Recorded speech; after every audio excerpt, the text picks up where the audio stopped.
2018년 3월 워싱턴 DC의 한 방송국 스튜디오는 긴장감으로 가득했습니다. 앵커는 엄숙한 표정으로 카메라를 응시하며 말했습니다. 트럼프 대통령이 철강과 알루미늄에 대한 수입 관세를 정식 발표했습니다. 철강 20%, 알루미늄 19%의 고율 관세가 부과됩니다. 화면에는 미국 우선주의라는 구호와 함께 거대한 철강 공장의 모습이 흘러갔습니다. 트럼프 대통령은 연설에서 강조했습니다. 우리는 미국의 일자리를 되찾겠습니다. 불공정한 덤핑으로부터 우리 산업을 보호하겠습니다. 그 순간 전 세계 경제계는 술렁였습니다. 이것이 단순한 보호무역 정책인지 아니면 새로운 무역 전쟁의 서막인지 누구도 예상할 수 없었습니다. 하지만 분명한 것은 이 결정이 미국 국경을 넘어 전 세계로 파급될 것이라는 점이었습니다. 자국 산업을 살린다는 명분으로 시작된 이 정책이 과연 누구에게 도움이 되고 누구에게 피해를 줄지는 시간만이 답을 줄 것이었습니다. 특히 미국의 원자재를 의존하던 개발도상국들에게는 예상치 못한 시련이 기다리고 있었습니다. 그 중에서도 필리핀 마닐라의 한 젊은 건축가는 이 뉴스가 자신의 인생을 완전히 바꿀 것이라는 사실을 전혀 모르고 있었습니다. 이야기 시작하기 전에 구독과 좋아요 눌러주시면 영상 제작에 아주 큰 힘이 됩니다. 안녕하세요. 저는 라파엘 산토스입니다. 필리핀 마닐라에서 태어나 어린 시절을 보냈지만 꿈을 위해 미국으로 건너가 MIT에서 건축공학을 전공했습니다. 미국에서의 8년은 제게 많은 것을 가르쳐 주었습니다. 최첨단 건축 기술, 효율적인 프로젝트 관리, 그리고 무엇보다 모든 사람이 안전하고 따뜻한 집에서 살 권리가 있다는 신념을 갖게 되었습니다. 졸업 후 보스턴의 유명 건설회사에서 3년간 일하며 경험을 쌓았지만 마음 한구석에는 항상 고향에 대한 그리움이 있었습니다. 그래서 2017년 31세의 나이에 모든 것을 정리하고 필리핀으로 돌아왔습니다. 돌아온 이유는 명확했습니다. 제가 배운 기술과 경험으로 우리나라 서민들을 위한 주택을 지어주고 싶었기 때문입니다. 마닐라 외곽의 빈민가를 볼 때마다 가슴이 아팠습니다. 좁고 위험한 판잣집에서 가족들이 옹기종기 모여 사는 모습, 장마철마다 물에 잠기는 집들, 화재 위험에 노출된 전선들. 이런 현실을 바꾸고 싶었습니다. 그래서 저렴한 주택 건설 프로젝트를 시작했습니다. 목표는 간단했습니다. 품질은 좋으면서도 일반 시민들이 부담할 수 있는 가격의 주택을 대량으로 공급하는 것이었습니다. 프로젝트를 시작한 지 1년이 지났을 때였습니다. 그날도 평상시처럼 사무실에서 설계도를 검토하고 있는데 자재 공급업체에서 급한 전화가 걸려왔습니다. 라파엘 씨, 큰일 났습니다. 미국에서 철강 수입이 어려워졌어요. 처음에는 무슨 말인지 이해할 수 없었습니다. 무슨 소리예요? 계약서에 분명히 안정적 공급이라고 되어 있잖아요. 하지만 상황은 생각보다 심각했습니다. 트럼프 정부의 관세 정책으로 인해 미국 철강 회사들이 수출을 중단하거나 가격을 25% 이상 인상한다는 것이었습니다. 제가 그동안 믿고 거래하던 시카고의 철강 회사 담당자도 미안해하며 설명했습니다. 라파엘, 정말 죄송해요. 하지만 정부 정책이 바뀌면서 해외 수출보다는 국내 수요를 우선시하라는 압박이 있어요. 게다가 관세로 인한 비용 상승분까지 고려하면 그 순간 제 머리가 하얘졌습니다. 지금까지 진행된 3개 단지의 건설 프로젝트가 모두 철강 자재에 의존하고 있었거든요. 가격이 25% 오른다는 것은 전체 건설비가 15% 이상 증가한다는 의미였습니다. 이미 서민들을 위해 최대한 가격을 낮춰 책정한 상황에서 이런 추가 비용을 어떻게 감당해야 할지 막막했습니다. 상황의 심각성은 곧 현실로 나타났습니다. 마닐라 시내 곳곳에서는 비슷한 문제를 겪는 건설업체들의 이야기가 들려오기 시작했습니다. 제가 추진하던 보급형 아파트 프로젝트의 분양 가격을 올려야 한다는 소식이 퍼지자 예약을 넣었던 시민들의 반응은 절망적이었습니다.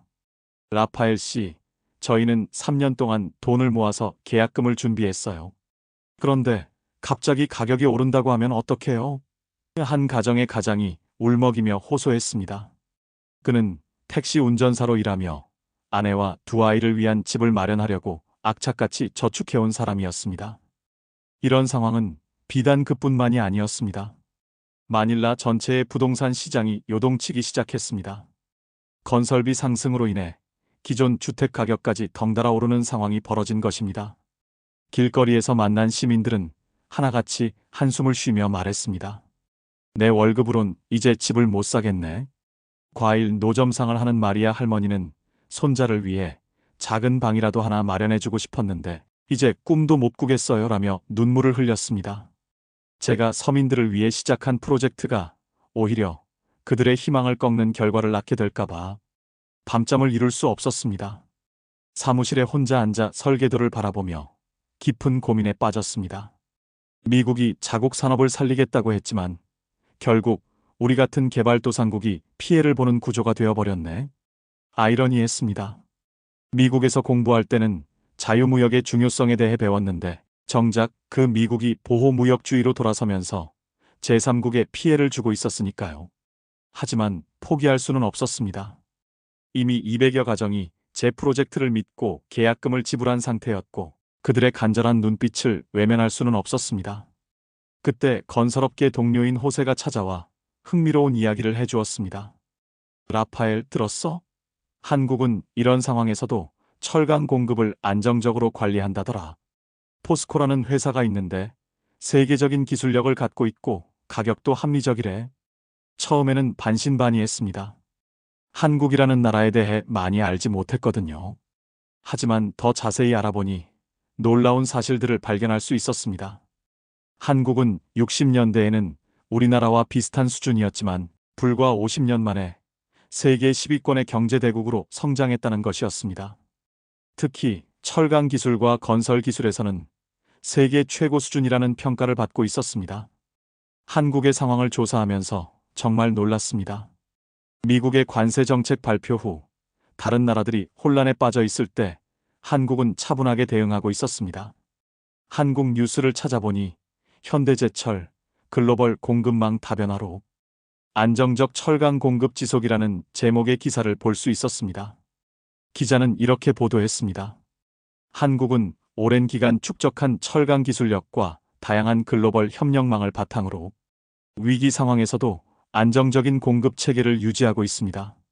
실제로 서울과 부산의 건설 현장 영상을 보니 다른 나라들이 자재 부족으로 공사를 중단하는 사이에도 한국의 아파트 건설은 차질 없이 진행되고 있었습니다.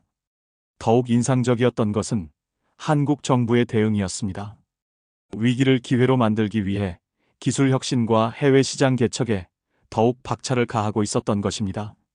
한국의 한 건설회사 대표는 인터뷰에서 오히려 이런 상황이 우리 기술력을 세계에 알릴 기회가 될 것이라고 자신 있게 말했습니다.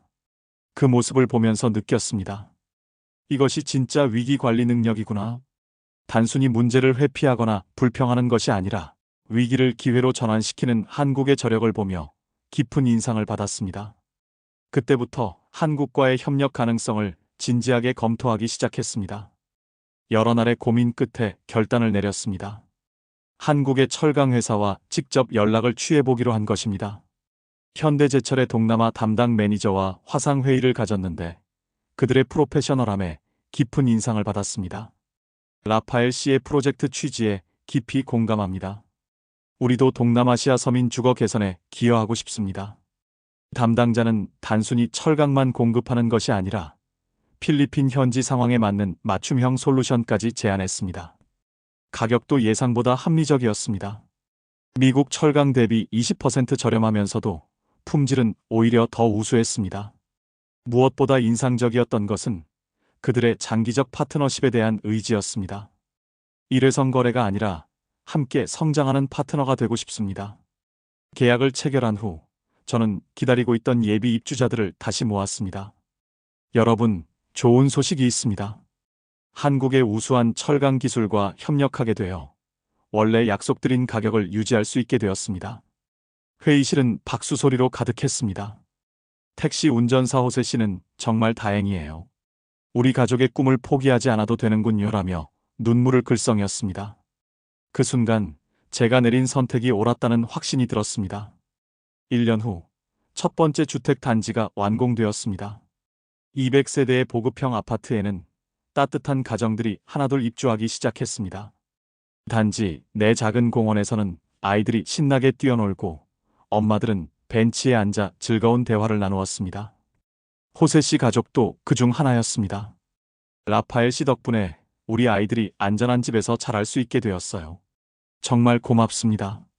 그의 두 아이는 이제 넓은 거실에서 마음껏 뛰어놀 수 있게 되었습니다. 이 프로젝트를 진행하면서 깨달은 것이 있습니다.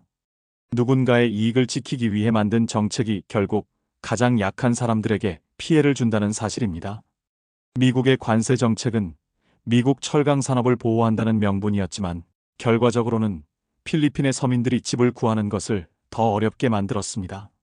하지만 위기 속에서도 희망은 있었습니다. 한국이라는 나라가 보여준 것처럼 진정한 글로벌 협력 정신과 상생의 철학이 있다면 어려운 상황도 극복할 수 있다는 것을 배웠습니다. 한국은 자국의 이익만을 추구하는 것이 아니라 함께 발전하는 길을 찾아주었습니다. 지금도 두 번째, 세 번째 단지 건설이 한창입니다. 앞으로도 더 많은 필리핀 가정들이 안전하고 따뜻한 집에서 꿈을 키울 수 있도록 노력하겠습니다. 그리고 그 든든한 파트너로 한국이 함께 해주고 있다는 사실이 참 감사합니다. 위기에도 흔들리지 않는 한국의 힘, 그것이 바로 진정한 글로벌 리더십이 아닐까요?